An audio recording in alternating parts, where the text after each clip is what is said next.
तो फिलहाल आपको बता दें कि लगातार जो हरियाणा के विकास के लिए प्रयासरत रहते हैं, जिनका क्या कुछ पहले कह भी रहे हम हैं इस चर्चा से बीच करते सुनाते रहे, हैं। जैसे अभी तुमने बताया है कि खास करके उसमें जो हमारी जो अनधिकृत कॉलोनीज हैं पूरे हरियाणा में, शहरी क्षेत्र के अंदर, या जो शहरी क्षेत्र यानी अर्बनाइज से बाहर भी कुछ बन गई हैं, तो ऐसे कुल मिलाकर के हमारा जो टारगेट था कि 2274 अनियमित कॉलोनियों को हमने 31 जनवरी तक पूरा करना है। उसके अंदर अभी तक जो हो चुकी हैं 1673 ये सब हो चुकी हैं, और आज इस प्रेस कॉन्फ्रेंस के माध्यम से 210 और कॉलोनीज, जिसके अंदर 103 तो टाउन कंट्री प्लानिंग की हैं और 107 अर्बन लोकल बॉडीज की हैं, ऐसे 210 और कॉलोनीज को भी नियमित करने की और मैं घोषणा कर रहा हूं। इन 210 में अधिकांश जो ज्यादा संख्या के जिले हैं, जैसा सिरसा है 37, पलवल 38, कुरुक्षेत्र 35, रोहतक 20, जींद 16, बाकी सब 10 के आसपास हैं। तो ऐसे 13 जिलों के ये कुल 210 कॉलोनीज को नियमित किया जा रहा है, और जो शेष बची हुई हैं उनका हम कोशिश कर रहे हैं कि 31 जनवरी तक ये सभी कॉलोनीज, अनियमित कॉलोनीज को नियमित कर दिया जाए, ताकि वहां के विकास कार्य, कुछ कॉलोनीज जो पहले किए थे वो शुरू हो चुके हैं, और भी कॉलोनीज में जैसा जैसा नियमित होती जाएंगी वैसा वैसा उसका बजट हम रिलीज करते जाएंगे।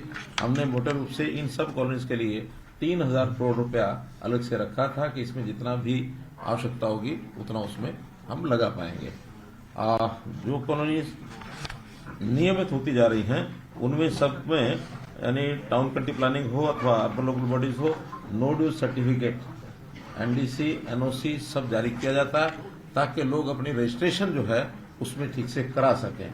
बाकियों में रोका इसलिए हुआ है ताकि सब लोग अपने अपने क्षेत्र के अंदर कोई कमी है उसको पूरा कर लें, और जैसे ही सब कॉलोनीज नियमित हो जाएंगी वैसे ही वहां भी लोग एनओसी, एनडीसी, क्योंकि सभी ड्यूज देंगे तो एनडीसी मिल जाएगा, और एनओसी स्वाभाविक है, नियमित होते ही वो एनओसी हो जाएगा। लेकिन हमने इसमें जितने भी सर्वेज हैं सैटेलाइट के माध्यम से अथवा ड्रोन के माध्यम से अथवा फिजिकली, वो सर्वे अब लगातार सब शहरों में शुरू हो गए हैं, ताकि कोई नई अनियमित कॉलोनी न बने। अब इसके बाद जो भी नई कॉलोनी हमको ध्यान में आती है उसके खिलाफ कार्रवाई भी की जाती है। हम चाहते हैं कि जितने भी प्लान्ड तरीके से शहरों का विकास, ये बहुत जरूरी है, अन्यथा मशरूम टाइप जो डेवलपमेंट होती है उसमें बाद में सुविधाएं देने में, सर्विसेज देने में भी कठिनाई होती है। इसलिए आगे हमने जो लाइसेंसिंग की जैसी भी सुविधाएं हैं, जैसा तौर तरीका वो हमने बदला भी है, और कम पैसा लगा करके भी हमने दीनदयाल उपाध्याय योजना जैसी योजनाएं भी, आवासीय योजनाएं बनाई हैं, उसका भी आगे विस्तार कर रहे हैं, ताकि लोग अब नियमित कॉलोनियों में ही अपने प्लॉट खरीदें और मकान बनाएं। ये जो डेवलपमेंट, मशरूम ग्रोथ है, ये डेवलपमेंट न हो, और जो करे नियमित कॉलोनी के आधार पर करे। इसी प्रकार से दूसरा एक जो विषय है वो है क्षतिपूर्ति पोर्टल पर जो हमने मुआवजे के रजिस्ट्रेशन कराई थी, खास करके जो बाढ़ आई थी। तो जो बाढ़ आई थी उस बाढ़ के समय कई प्रकार का मुआवजा ये हमने घोषणा की थी, जिसके अंदर जो 11 अक्टूबर 2023 को भी हमने जो 5 करोड़ और 96 लाख ये मुआवजा, जिसमें पशुधन है, घर है, वाणिज्यिक संपत्तियां आदि, तो कपड़े, बर्तन, इनकी जो क्षति थी ये पहले कर चुके हैं। आज जो फसलें हैं, फसलों का जो खराबा हो गया था, उस फसलों के खराबे को कपास का छोड़कर, क्योंकि कपास वाला अभी उसका चल रहा है उसका सर्वे, और चूंकि 30 नवंबर तक पोर्टल खुला था कपास के लिए, उसमें सब लोगों ने भर दिया है। इसमें 31 दिसंबर तक कपास का हो जाएगा, लेकिन कपास को छोड़ करके बाकी जिन्होंने दोबारा बिजाई की थी अथवा जो लॉस 25% से लेकर 100% के बीच में आकलन किया गया है, उसका 97 करोड़ और 89 लाख, लगभग 98 करोड़ रुपया इसको आज जारी करने के लिए मैं घोषणा करता हूं। और ये सब अभी जो है इसको बटन के माध्यम से और सबको ऑनलाइन ये भेज दिया जाएगा, और ये सबको आरटीजीएस के माध्यम से उनके खातों में और ये भेजा जा रहा है। जो ये आज 98 करोड़ भेजा है, इससे पहले 5 करोड़ रिलीज कर दिया था। शहरी क्षेत्रों के अंदर जो कमर्शियल जितने भी एस्टेब्लिशमेंट थी उनका नुकसान हुआ था, उसका सर्वे करने के बाद मोटे रूप से सर्वे हो चुका है, लेकिन अर्बन लोकल बॉडी उसको साथ साथ मैनुअली उसको देना उन्होंने जारी कर दिया है। वो भी 6 करोड़ 70 लाख रुपए बना है और कुल मिलाकर के 40 लोगों का देहांत हुआ था, उनको भी 1 करोड़ 60 लाख रुपए पहले हम दे चुके हैं। 7 लोग अभी ऐसे भी हैं जिनका सत्यापन होना भी बाकी है। कुल 47 डेथ हुई थी। तो ऐसा सब मिलाकर इस बाढ़ के कारण से 112 करोड़ 21 लाख रुपए का मुआवजा ये दिया गया है।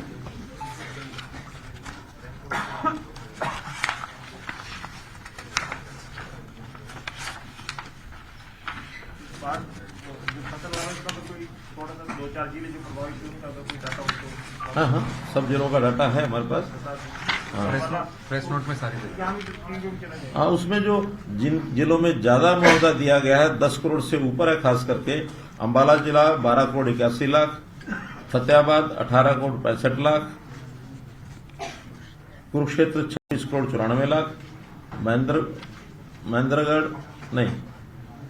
पलवल 5 करोड़ 40 लाख, 10 से ऊपर नहीं है, 5 ही है, यानी 10 करोड़ से ऊपर है। 3-4 जिले ये हैं जो मैंने बताए हैं, अंबाला, फतेहाबाद, कुरुक्षेत्र,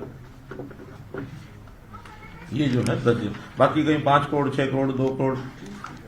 एक गुरुग्राम जिला ऐसा है जहां इस प्रकार का कोई लॉस बाढ़ के द्वारा नहीं हुआ है, बाकी सभी 21 जिलों में हुआ है। इससे आगे है एक घोषणा, आपको पता है कि हमने विधुर पेंशन योजना और अविवाहित पेंशन योजना, ये 2 योजनाएं घोषणा की थी। उसका भी 1 दिसंबर 2023 से वो फाइनल होकर के और डिपार्टमेंट ने उसको रिलीज करने के लिए फाइनल कर दिया है। उतना उसमें हम लगा पर 23 से इनको पेंशन मिलेगी इस महीने की, और हमेशा जो पेंशन जिस महीने की होती है वो पेड इन नेक्स्ट मंथ होती है। तो दिसंबर की जो पेंशन होगी वो 7 जनवरी को जाएगी, जनवरी की पेंशन 7 फरवरी को जाएगी। तो आज इसका जो आंकड़ा है अभी जो वेरीफाई बाकी सर्वे चल रहा है, तो 12,882 विधुर और 2,026 अविवाहित, लेकिन संख्या इससे ज्यादा है क्योंकि अब इसका वेरिफिकेशन भी करना जरूरी होता है। कई बार व्यक्ति की जानकारी पूरी उपलब्ध होती नहीं है। विधुर भी कई बार दोबारा शादी करा लेते हैं, अविवाहित में भी कई बार होता तो ये हो कि हमारे पास अविवाहित लिखा है, शादी कभी हो जाए बीच में तो उसका भी करना पड़ता है थोड़ा वेरीफाई। अभी जो वेरीफाई हो चुका है 12,882 विधुर और 2,026 अविवाहित, अभी 14-15,000 के लगभग है, लेकिन मुझे लगता है कि ये संख्या हमारी लगभग 40,000 जाएगी। अभी पीपी से कर रहे हैं, जब पीपी का कंप्लीट वेरिफिकेशन हो जाएगा फिर जो बचेंगे उसका हम आवेदन मांगेंगे। क्यों, ये अभी से आवेदन है जी सर, पीपीपी करने के बाद पैरेलल चला रहे हैं। हाँ, तो ये अभी तक तो पीपी से निकाला है, कोई आवेदन लिया नहीं है, लेकिन अब पीपीपी का जैसे ही कंप्लीट हो जाएगा साथ साथ में आवेदन भी लेंगे कि कोई रह ना जाए। इस प्रकार का ये सारा किया जाएगा। एसएमएस सभी जा रहे हैं। इनको सबको एसएमएस जा रहा है कि आपकी पेंशन लागू हो गई है, पेबल इन जनवरी। वार्षिक जैसे 3,000 रुपये है तो ये 15,000 रुपये लोगों का जो जाएगा, तो 3,000 का मतलब हिसाब लगा लें, 15 45 4.5 करोड़ रुपया महीना बढ़ेगा, ये आगे बढ़ेगा। अभी 27 बचा, लेकिन अगला महीने से 3,000 हो जाएगा। अच्छा, क्या आपको मालूम नहीं?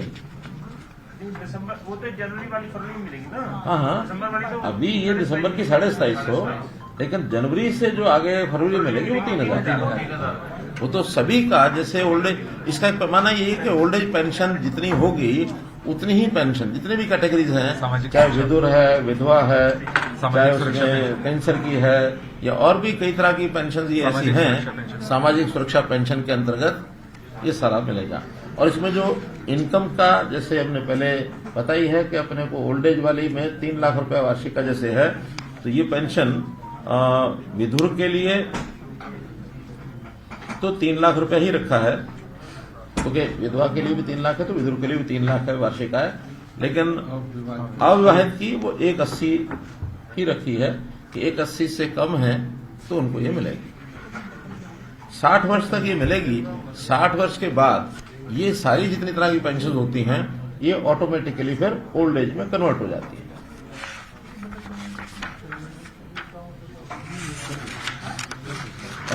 एक सूचना है कि हम HKRN के माध्यम से जैसे लगातार भर्तियां कर रहे हैं, उसमें कुछ तो ऐसी हैं जो पहले से चले आ रहे हैं आउटसोर्सिंग पर, उनको पोर्ट किया है, और कुछ ऐसे हैं जो नए सिरे से HKR पर नौकरियां दे रहे हैं। तो इसमें आज एक नई खेप 986 लोगों की है जिनको नौकरियां देंगे। तो उसके लिए भी पांडव ऑनलाइन ही हो रहा है। तो इसका वो करवा यूजर नेम और पासवर्ड डालिए, फिर तो अपने आप हो जाएगा। अपने आप हो जाएगा। हाँ। डाल ये पासवर्ड ना बता देना किसी को। कितनी लगी ओटीपी आता है सर जो ड्यूअल है मल्टी फैक्टर ऑथराइजेशन, ओटीपी भी आता है sir. Password plus OTP. OTP तो उसी के पास आएगा जो दबाएगा, वो चाहे देख भी ले, अगली बार अगला दूसरा ओटीपी नया आएगा।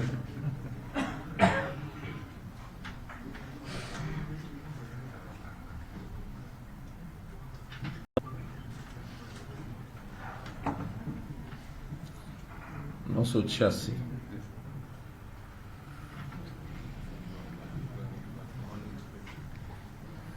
सेंड ऑफर SMS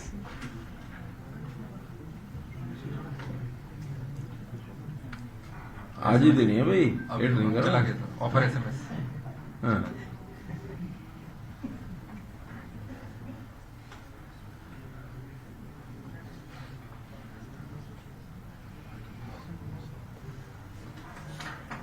ये जो HKRN का है इसके पैरामीटर बनाए हुए हमने 5-6 चीजें हैं, वो जल्दी हम पैरामीटर्स पब्लिक भी कर देंगे। इसमें बड़ा एक पैरामीटर था इनकम का।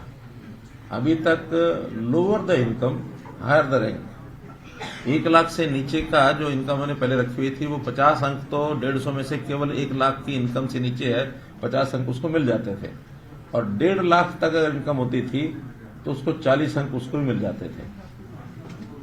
बल्कि शुरू में तो 40 और 50। जी सर, उसका 50 और 100 रखे थे अंत्योदय के लिए। हाँ। ग्रो घटा के फिर 50 का। अभी जो है नए से उसमें इनकम का थोड़ा कम करके और चीजों में बढ़ाया है, जिसमें क्वालिफिकेशन है, सेम ब्लॉक है, और जो स्पेशल कैटेगरीज हैं, विडोज हैं, दिव्यांग है, ऐसे कुछ हैं।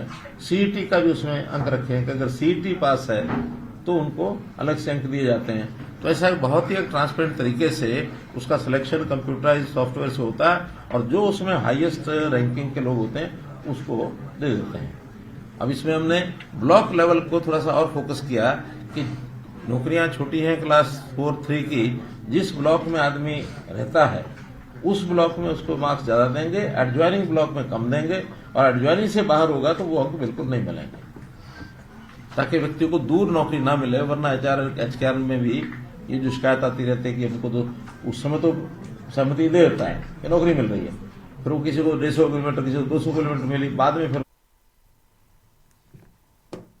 गंभीर ये विषय रहता है। तो उसमें एक कदम और आगे बढ़ाते हुए हमारे केंद्रीय जो जल शक्ति मंत्री हैं श्री गजेंद्र सिंह शेखावत, उन्होंने एक मीटिंग आहूत की है 28 दिसंबर को शाम को 4 बजे चंडीगढ़ में ये मीटिंग होगी। ये जानकारी भी आपको देनी है। कुल मिलाकर हाँ, एक विषय और है, एक विषय, ये दोनों चीफ मिनिस्टर और जल शक्ति मंत्री विधिवत तो 3 के ही डेलीगेशन होते हैं, बाकी डिपार्टमेंट के सहयोग करने वाले लोग रहेंगे। यानी एक प्रकार से ये ट्राइपार्टाइट मुख्यमंत्री हरियाणा, मुख्यमंत्री पंजाब और जल शक्ति मंत्री। चंडीगढ़ स्थान है, कहीं तय करेंगे वो तो फिर देखेंगे होस्ट कौन करता है, पंजाब करता है कि हरियाणा करता है। हमने ऑफर की है लेकिन सूचना उधर से ही मिलेगी। अभी तो कल ही अब मीटिंग फाइनल हुई है तो मैंने आज आपको बता दिया कि ये है। एक और सूचना के रूप में कि हमने कुछ दिन पहले जो छोटे छोटे टॉल थे उनको बंद किया था, आज फिर अध्ययन करा करके, और जो PWD के कुछ टॉल्स हैं, टॉल जहां टैक्स लिया जाता है, ऐसे 2, 3, 5 और 6 और 7 टॉल हैं इनको बंद करने की घोषणा ये मैं करता हूं। इसमें से कुछ तो है डिपार्टमेंट स्वयं चलाते हैं, उन डिपार्टमेंट्स को तो हम जो भी कोई तिथि आगे निश्चित करके और हम बंद कर देंगे। लेकिन जो एजेंसीज को जो जहां हमने एंटरप्रेन्योर लगाए हुए प्राइवेट, उनकी टर्म होती है कि कब कब वो खत्म होंगे, ताकि उनका साल का जो कॉन्ट्रैक्ट होता है वो समाप्त होते ही उसको बंद कर देंगे। ऐसे जो स्टॉल हैं, इसमें एक है पेहवा पटियाला रोड, जो पंजाब का बॉर्डर है, वहां पर एक चौकर जो स्थान है, वहां स्टेट हाईवे नंबर 9 पर टोल लगता है और इसका सालाना 1,41,00,000 रुपए आता है और ये डिपार्टमेंटली चल रहा है। और इसका अनुराग रस्तोगी तो नहीं बैठे? जी सर।